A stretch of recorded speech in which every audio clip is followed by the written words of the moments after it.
ሰላም ጤና ይስጥልን ወደ ሸገር ታይምስ ቤተሰቦች እንደምናላችሁ የሰዓቱ ዜናችን ነው ተጀመረ። አበይት ጉዳዮችን አስቀድመን እናስታውቃችሁ። የደቡብ ሱዳን ዘመናዊ ሪል ስቴት ዘርፍ በኢትዮጵያ እጅ ገብቷል። ቤቶች ኮርፖሬሽን በጁባ ዘመናዊ ቤቶች ግንባታ ፕሮጀክት ሊጀምር ነው። ዝርዝሩ የዜናችን ትኩረት ነው። ለግዙፉ የኢትዮጵያ የማዳበሪያ ፋብሪካም ሆነ ለአፍሪካ ቁጥር አንዱ ባለጠጋ አሊኮ ዳንጎቴ የምስራች የተባለ ግዙፍ የገንዘብ ድጋፍ ተደርጓል። የገንዘብ ድጋፉ ከየት መጣ እንመለስበታለን። በኢትዮጵያ ሁለት ቆንጆ ባለስልጣናት በኢትዮጵያ መንግስት ላይ ጥቃት ለመሰንዘር ጥቂት ቀናትን እየቆጠረ ነው በሚል የተወነጀለ ህወሓት የኢትዮጵያ መንግስት ሊወሬ ነው በተለያዩ የትግራይ ክልል አዋሳኝ አካባቢዎች የመንግስት ወታደሮች ታጥቀው ተዘጋጅቷል ሲል ምላሽ ሰጥቷል። እንመለከተዋለን። ከሰሞኑ ከእስራኤል ጋር የሁለትዮሽ ስምምነት የፈጸመችው ሶማሌላንድ በቀድሞ አባት ሀገር ሶማሊያ ክስ ቀርቦባት ነበረ። ለዚህ የሞቃዲሾ ክስ ሶማሌላንድ የሰጠችውን ምላሽ እንመለከተዋለን። ሌሎችም ጉዳዮች የዜናችን ትኩረት ናቸው። እንደተለመደው እያደመጣችሁን አብራችሁን ቆዩ።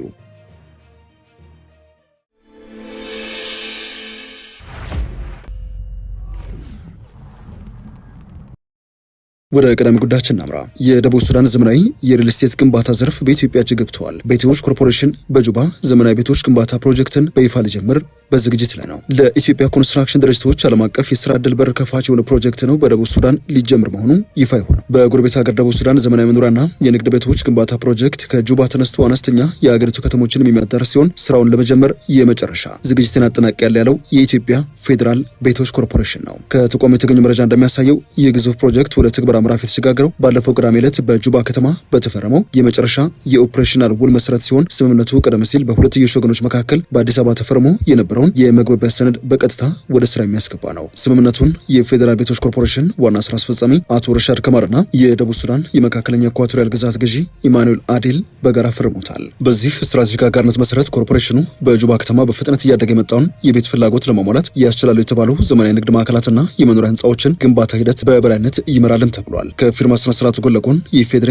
የቤቶች ኮርፖሬሽን ዋና ስራ አስፈጻሚ ዶክተር ራሻድ ከማል ከደቡብ ሱዳን ልዩ መልእክተኛ አዱት ኪር ጋራ በሁለቱ ሀገራት መንግስታት መካከል ያለውን ቅንጅት ለማጠናከር ዓላማ ያለው ከፍተኛ ደረጃ ውይይት አድርገዋል። በውይይቱ ወቅትም አምባሳደር አዱት ኪር የደቡብ ሱዳን መንግስት የቤቶች ግንባታ ፕሮግራሙን ስኬታማ ለማድረግ ሁሉንም አስፈላጊ የአስተዳደር እንደዚሁም የፖለቲካ ድጋፎች ለማድረግ ሙሉ በሙሉ ቁርጠኛ ስለመሆኑ አጽንኦት ሰጥተው ተናግረዋል። ኪር አክለውም እነዚህን የቤቶች ግንባታ ፕሮጀክት ማስጀመር በኢትዮጵያና በደቡብ ሱዳን መካከል ያለውን ታሪካዊና የወንድማማቾች ግንኙነት ወደ ከፍተኛ ደረጃ እንደሚያሸጋግር ጠንካራ እምነት አለ ባይ ናቸው። የፌዴራል ቤቶች ኮርፖሬሽን ዋና ስራ አስፈጻሚ ዶክተር ረሻድ ከማል በበኩላቸው ኮርፖሬሽኑ ወደ ደቡብ ሱዳን የሪል ስቴት ገበያ መግባት በጋራ ጥቅም በቀጠናዊ አንድነትና በወንድማማችነት መርሆች ላይ ተመስርቶ ስለመሆኑ አጽንኦት ሰጥተዋል። ኮርፖሬሽኑ የፕሮጀክቶች ስኬት ለማረጋገጥ የቴክኒክ እውቀትና የላቁ ዘመናዊ ግንባታ ቴክኖሎጂዎችን እንደሚያሰማራ ማስታውቀዋል። ዶክተር ረሻድ አክለውም የመጀመሪያ ግንባታ ምዕራፍ በመዲናዋ ጁባ የማዕከላዊ ኢኳቶሪያል ግዛት ላይ እንደሚያተኩር የጠቆሙ ሲሆን ከዚያም በሂደት ወደ ሌሎች የደቡብ ሱዳን ትልልቅና አነስተኛ ከተሞች ጭምርም እየተስፋፋ ይቀጥላል ባይ ናቸው። በደቡብ ሱዳን የኢትዮጵያ አምባሳደር ደሊል ከድር በበኩላቸው ከሰሞኑ የተደረጉ ውይይቶችን አስመልክተው እንደጻፉት አሁን እያቀደም ብቻ ሳይሆን ብሩህና አስተማማኝ ሆነ ነጋችንን እየገነባን ነው ብለዋል። ስምምነቱ በኢትዮጵያና በደቡብ ሱዳን መካከል ያለውን የማይናወጥ ትብብር ያሳየ ነው በማለትም ዘመናዊ በተመጣጣኝ ዋጋ የሚገኙ ቤቶችን ለመገንባት ከወዲሁ የመሰረተ ልማት መንገዶች እየተጠረጉ ይገኛሉ ሲሉ አክለዋል። ደቡብ ሱዳን ከኢትዮጵያ ጋር የኢኮኖሚ ትብብሯን ለማጠናከር ቆርጣ የተነሳች ትመስላለች። ከሰሞኑ በደቡብ ሱዳን ግዛት ከታላቁ የኢትዮጵያ ህዳሴ ግድብ በቅርብ ርቀት ላይ ሰፍሮ እንደቆየ የሚነገርለትና ከ260 በላይ ወታደሮች እንደዚሁም ባለሙያዎችን የያዘው የግብጽ ጦር ካምፕ በአስቸኳይ እንዲዘጋ የደቡብ ሱዳን መንግስት ባለፈው ወር መወሰኑ የሚታወስ ነው። የዚህ ውሳኔ መነሻ ምክንያት ደቡብ ሱዳን ከ90 በመቶ በላይ የሚሆነው የብሔራዊ ገበያን የምታገኘው በሱዳን በኩል ወደ ፖርት ሱዳን በሚላክ የድፍድፍ ዘይት ሽያጭ ቢሆንም በዚህ ወቅት በሱዳን ባለው የእርስ በርስ ጦርነት ምክንያት የነዳጅ ማስተላለፊያ መስመሮቿ በመውደማቸው ገቢዋ በከፍተኛ ደረጃ እየቀነሰ ይገኛል። ይህንን የኢኮኖሚ ጫና ለመቋቋም ጁባ አማራጭ የንግድና የነዳጅ ማጓጓዣ መስመሮችን ለመፈለግ የተገደደ ሲሆን የጋምቤላ ፓጋክ ኮሪደር ለወደፊቱ የነዳጅ ኤክስፖርትና ቀጠናዊ ንግድ ትስስር ቁልፍ ተስፋ ሰንቀዋል። በዚህ መነሻ ደቡብ ሱዳን የራሷን የኢኮኖሚ ሉና ለማስጠበቅ የግብጽን የፖለቲካ ፍላጎት ወደ ጎን በመተው ከኢትዮጵያ ጋር በኃይልና በመሰረተ ልማት ዘርፎች ለመተባበር ቆርጣ ተነስታለች። በአሁኑ ወቅትም የፌዴራል ቤቶች ኮርፖሬሽን ወደ ደቡብ ሱዳን ገበያ መግባቱ የኢትዮጵያ መንግስት ልማት ድርጅቶች ከሀገር ውስጥ ድጎማና ጥገኝነት ወጥተው ራሳቸውን ችለው በዓለም አቀፍ ገበያ መወዳደርና ትርፍ ማምጣት እንደሚችሉ ያሳየ ነው የተባለለት ሲሆን ፕሮጀክቱ በተቀመጠለት ጊዜና ጥራት ከተጠናቀቀ ለሌሎች የኢትዮጵያ ተቋማት በጎረቤት ሀገራት ተመሳሳይ እድሎችን ለማግኘት ትልቅ በር ከፋች እንደሚሆን ይጠበቃል ተብሏል። ዜናችን ተከተለ ነው። ወደ ሌሎች ጉዳዮቻችን እናምራ። ዛሬ በተደረገ የውጭ ምንዛሬ ጨረታ የኢትዮጵያ ባንኮች የዶላር ወይንም የውጭ ምንዛሬ ጨረታ ከወትሮ በተለየ መልኩ እጅግ ጨምሮ ታይተዋል። የኢትዮጵያ ብሔራዊ ባንክ ልዩ የውጭ ምንዛሬ ጨረታ የባንኮች ፍላጎት ከአቅርቦቱ በ2 እጥፍ በላይ በልጦ መገኘቱን የተሰማው ባንኩ በዛሬው ዕለት ባካሄደው ልዩ የውጭ ምንዛሬ ጨረታ 100 ሚሊዮን የአሜሪካ ዶላር የመደበ ቢሆንም በባንኮች በኩል የቀረበው ፍላጎት ግን ከአቅርቦቱ በላይ በእጅጉ ጨምሮ ታይተዋል። በጨረታው ላይ የተሳተፉት የፋይናንስ ተቋማት ለመግዛት የጠየቁት አጠቃላይ ገንዘብ መጠን ማዕከላዊ ባንኩ ካቀረበው 2 እጥፍ በላይ በመብለጥ 236.30 ሚሊዮን የአሜሪካ ዶላር ደርሰዋል። በተካሄደው በዚህ ጨረታ አንድ የአሜሪካን ዶላር ዋጋው 158 ብር ሆኖ ተመዝግበዋል። በዚህ ልዩ የውጭ ምንዛሬ ጨረታ ላይ 16 የሀገር ውስጥ የንግድ ባንኮች የተሳተፉ ቢሆንም ካለው የተገደበ አቅርቦትና ከፍተኛ ፍላጎት የተነሳ የምንዛሬ ድርድሩን ማግኘት የቻሉት ግማሾቹ ወይንም 8 ባንኮች ብቻ መሆናቸውን ብሔራዊ ባንክ አስታውቀዋል። ዜናችን ተቀጠለ ነው። ወደ ቀጣይ ጉዳያችን አመራን።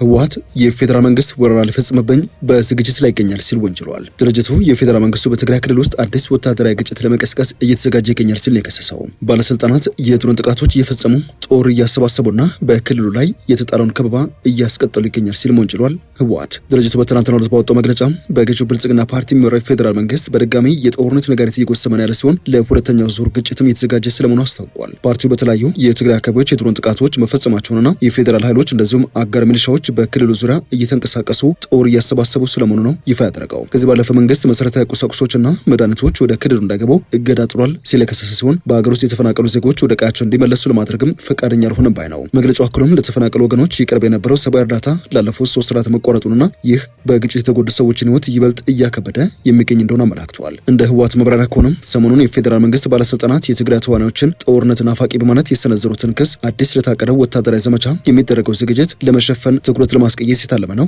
ያለ ሲሆን ፓርቲው መንግስት በትግራይ ስላለው ነባራዊ ሁኔታ ዓለም አቀፉና የአገር ውስጥ ማህበረሰብ ለማሳሳት እየሞከረ ነው ሲል ነው ይፋ ያደረገው። ህወሓት እነዚህ ክሶች ቢሰነዝርም አሁንም ቢሆን አለመግባባቶችን በውይይትና በድርድር መፍታትን እንደሚደግፍ ነው ያስታወቀው። ሆኖም ፓርቲው የትግራይ ህዝብ የተፈጥሯዊ ራሱን የመከላከል መብት እንዳለ የገለጸ ሲሆን ህዝቡ የመከላከል ኃይሎችን እንዲደግፍም ጥሪ አቅርበዋል። ህወሓት የትግራይን ህዝብ ጥቅም ለማስከበር በሚደረጉ ጥረቶች ውስጥ የመሪነት ሚናውን መጫወቱን እንደሚቀጥል ነው የገለጸው። ይህ መግለጫ የወጣው በፌዴራል መንግስትና በህወሓት አመራሮች መካከል አዲስ ውጥረት በነገሰበት ሁለቱም ወገኖች በትግራይ ያለውን የደህንነት ሁኔታ በተመለከተ እርስ በርስ ክስ በሚለዋወጡበትና ወደ ትጥቅ ግጭት ሊመለሱ እንደሚችሉ ማስጠንቀቂያዎች እየተሰጡ ባሉበት በዚህ ወቅት ነው። እነዚህ የቅርብ ጊዜ ወንጀላዎች በተፈረመው የፕሪቶሪያ ግጭት የማቆም ስምምነት መሰረት የተገኘውን ሰላምና መረጋጋት አደጋ ላይ ሊጥሉ ይችላሉ የሚሉ ስጋቶች እየጨመሩ በመጡበት ወቅት ነው። ባሳለፍነው ሳምንት የኢትዮጵያ ብሔራዊ መረጃና ደህንነት አገልግሎት ዋና ዳይሬክተሩ ሬድዋን ሁሴን፣ የጠቅላይ ሚኒስትሩ የምስራቅ አፍሪካ ጉዳዮች አማካሪ አቶ ጌታቸው ረዳ በጋራ አልጀዚራ ላይ ባሰፈሩ ጽሁፍ ህወሓትን በቅርብ ጊዜ ውስጥ ወታደራዊ ጥቃት ለመሰንዘር እየተዘጋጀ ነው ሲሉ መወንጀላቸው የሚታወስ ሲሆን ባለስልጣናቱ በህወሓት ውስጥ ያሉ አካላት ከኤርትራ ጋር በመተባበር የሰላም ሂደቱን ለማደናቀፍና የሰሜን ኢትዮጵያን ሰላም ለማናጋት እየሰሩ ይገኛሉ ሲሉ ወንጅለው ነበረ። ለግዙፉ የኢትዮጵያ ማዳበሪያ ፋብሪካም ለአፍሪካው ቁጥር 1 ባለጸጋ አሊኮ ዳንጎቴም የምስራች የተባለ ግዙፍ የገንዘብ ድጋፍ መገኘቱ ተሰምቷል። የአፍሪካ ፋይናንስ ኮርፖሬሽን የአገሪቱን የማዳበሪያ ምርት አቅም በእጅጉ ለማሳደግና የምግብ ዋስትና ለማረጋገጥ የታቀደውን የዳንጎቴ ግሩፕ የ7 ቢሊዮን ዶላር የማስፋፊያ መርሃ ግብር ለመደገፍ የ600 ሚሊዮን ዶላር ኢንቨስትመንት ማድረጉን አዲስ አበባ ላይ ይፋ አድርገዋል። የከፍተኛ የፋይናንስ ድጋፍ የሚተላለፈው በዳንጎቴ ግሩፕ የማዳበሪያ ይዞታ ኩባንያ በሆነው ግሪንቪው ፈርቲላይዘር ኮርፖሬሽን በኩል ሲሆን ዋና ዓላማው አፍሪካ ከውጭ በሚገቡ የግብርና ግብዓቶች ላይ ያላትን ከፍተኛ ጥገኝነት በመቀነስ የሀገር ውስጥ የማምረት አቅምን በከፍተኛ ደረጃ ማሳደግ ነው ተብሏል። ይህ ግዙፍ የማስፋፊያ ፕሮጀክት በርካታ ዋና ዋና ስራዎችን የሚያካትት ሲሆን በተለይም በናይጄሪያ የሚገኘው ዳንጎቴ የዩሪያ ማዳበሪያ ምርት አቅም አሁን ካለበት 3 ሚሊዮን ቶን ወደ 9 ሚሊዮን ቶን በማሳደግ በ3 እጥፍ ያሳድገዋል ተብሎ ይጠበቃል። ከዚህ በተጨማሪ ፕሮጀክቱ በኢትዮጵያ በአመት 3 ሚሊዮን ቶን የማምረት አቅም ያለው አዲስ የዩሪያ ማዳበሪያ ፋብሪካ ግንባታን የሚያካትት ሲሆን ይህ ደግሞ በፈጣን ሁኔታ እያደገ ላለው የአፍሪካ ህዝብ የምግብ ዋስትና ለማረጋገጥ የግብርና ምርታማነትን ለማሳደግና የአገሪቱን የኢኮኖሚ መሰረት ለማጠናከር የተነደፈ ስትራቴጂካዊ ግብ እንደሆነ ተጠቁሟል። ወደ መጨረሻው ጉዳያችን እናምራ። የሞቃዲሾ መንግስት ወድቋል፣ ማንንም ማዘዝ አይችልም። ይህ የሶማሌላንድ የውጭ ጉዳይ ሚኒስቴር ይፋ ያደረገው መግለጫ ነው። መሰረቱን ሞቃዲሾ ያደረገው የሶማሊያ መንግስት ከሰሞኑ የእስራኤልና የሶማሊላንድ ግንኙነት ሉዓላዊነትና ዓለም አቀፍ ሕግን የጣሰ ነው በሚል ጠንካራ መግለጫ ማውጣቱን ተከትሎ ዛሬ አመሻሽ ላይ ሶማሌላንድ ባወጣችው መግለጫ ሞቃዲሾ በእኔ ላይ ትዕዛዝ መስጠትም ሆነ የውጭ ግንኙነትን መወሰን ምንም አይነት ህጋዊ ስልጣን የለውም ስትል ምላሽ ሰጥታለች።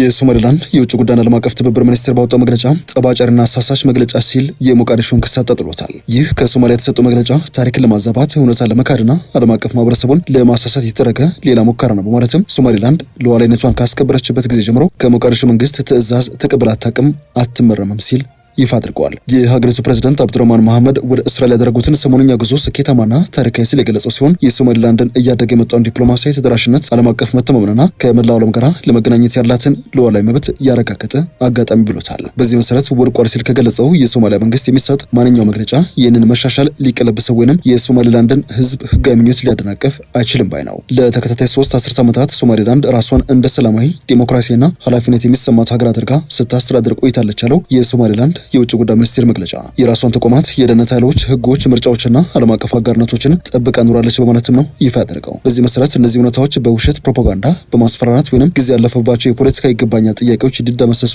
ወይንም ሊሸፈኑ አይችሉም ባይ ነው። የሚኒስቴሩ መግለጫ ሲቀጥል የወደቀ ሲል የገለጸው የሶማሊያ መንግስት የሶማሊላንድን የውጭ ግንኙነት የመወሰን ስልጣንም ሆነ ውክልና የለውም በማለት ይፋ አድርገዋል። ወደ ሸገር ታይምስ ቤተሰቦች የሰዓቱ ዜናችን አበቃ። ስላደመጣችሁን አመሰግነን። በያላችሁበት ሰናይ ጊዜ